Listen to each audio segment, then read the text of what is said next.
Hello, it's James from Therapy Business School. I hope you're doing well wherever you are in the world. I'll apologise now, I've got a bit of a croaky voice, so I sound a bit hoarse, more than normal. Hopefully it's okay for you. So this video, I thought I would talk about disclosure, about personal disclosure with your clients. And I thought it might be useful for me to share an experience I had that I think might benefit yourself.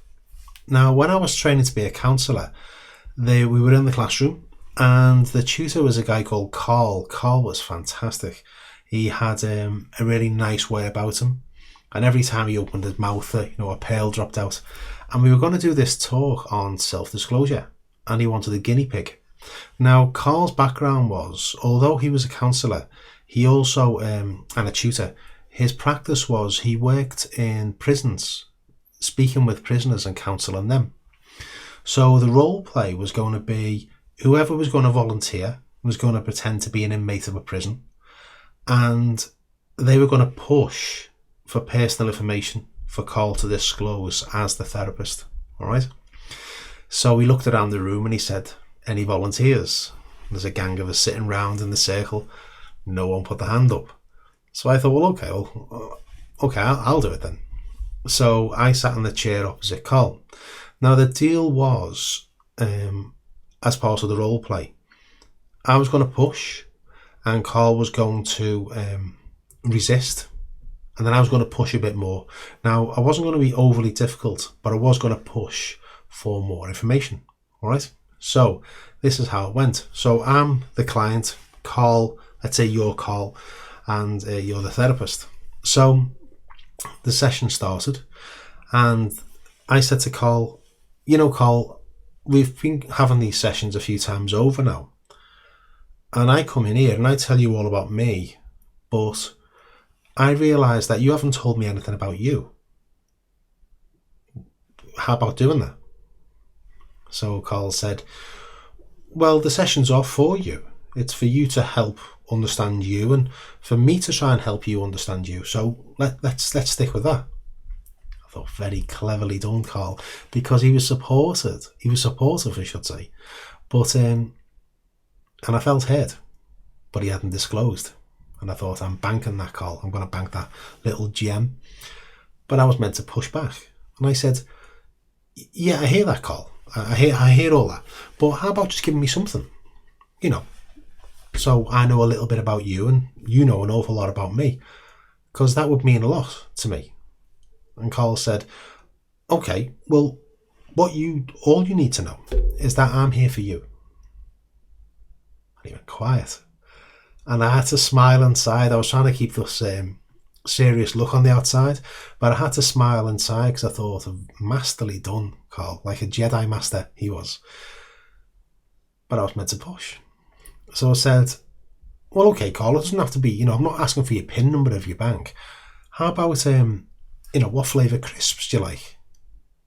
What harm is there in telling me, I like cheese and onion. Do you like salt and vinegar? What is it called? Or do you like the smoky bacon flavour? Or do you like the Pringles? Which one is it? Why don't you just tell me that? And Carl said, well, what flavour crisps I like doesn't really matter, to be fair, does it? So let's keep the focus on you. I'm banking that as well.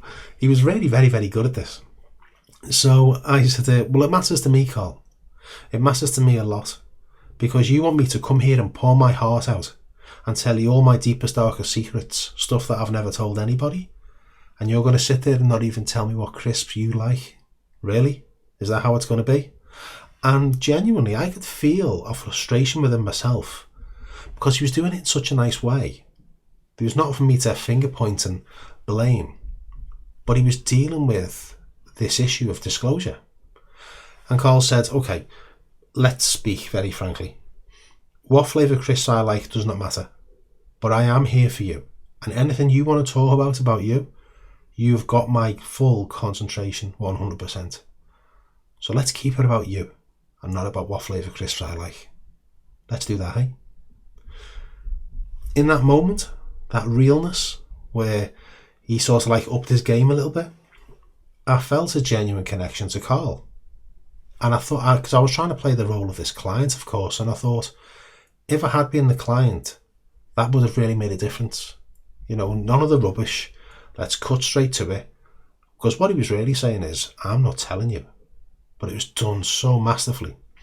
So this is a really good thing, because clients might push you for information about yourself. And it's whether you say anything or not, because it can be problematic. Now, one of the ways it can be problematic is, let's say you disclose, what flavour crisps you like. Or I should say, before I go into that, Carl called an end to the session. And it was okay, let's have a round of applause for James. And I shook Carl's hand. I noticed that his hand was quite sweaty. So on the outside, Carl was very, very calm. But on the inside, he was clearly, dealing with it as well. So the problem with disclosing to clients is, let's say you tell clients what flavour crisps you like. Well, then they may ask, well, what kind of food do you like? What kind of drink do you like? Where do you go on holiday? What kind of books do you like? Are you with someone? Are you married? Are you single? Do you have children? Where's the line in the sand? And it can be difficult. It can be a difficult thing to start that ball rolling, I would suggest. Because at some point you might decide, I'm not sharing that information with you. And the client can then perhaps think, well, hang on, you've told me that you've been to such and such a place on holiday. What's the problem with telling me if you're a parent? Why are you now not telling me things? You see how this thing can get out of hand? And it's not because the client is doing it maliciously. They're just trying to bond with you. Clients want to bond with you as the therapist. And you want to build that therapeutic bridge. But it's a really unusual relationship, being a therapist. Because you might know an awful lot about the client, and you don't talk about you once. And I don't know of any other relationship where that happens, where it's so one-sided, which is what we do. And that's why the therapy works, because it is one-sided. So be mindful if a client is pushing you for information, and maybe take a leaf out of Carl's book that I've certainly used in the past with clients who've pushed a little bit for information. Let's keep the focus on you. What flavour crisps I like doesn't really matter about anything. And it works. All right. So be mindful of a client who is pushing for information. Another thing, while I'm thinking about it, is be wary of your social media presence. You want to lock down your social media accounts.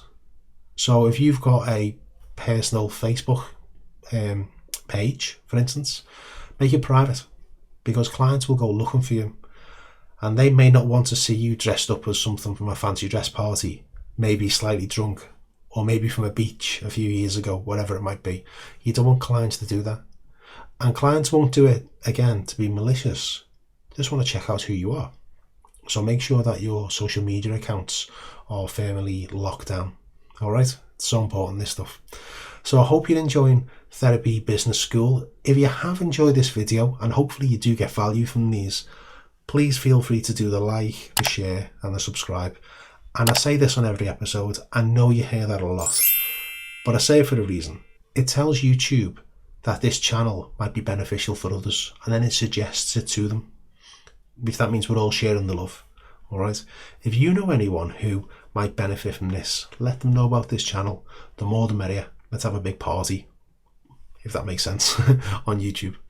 So I'll see you on next week's episode of Therapy Business School, and I hope you're enjoying this one. Any comments yourself about this, put them down below. So this is James, and I'll see you next week. Bye bye.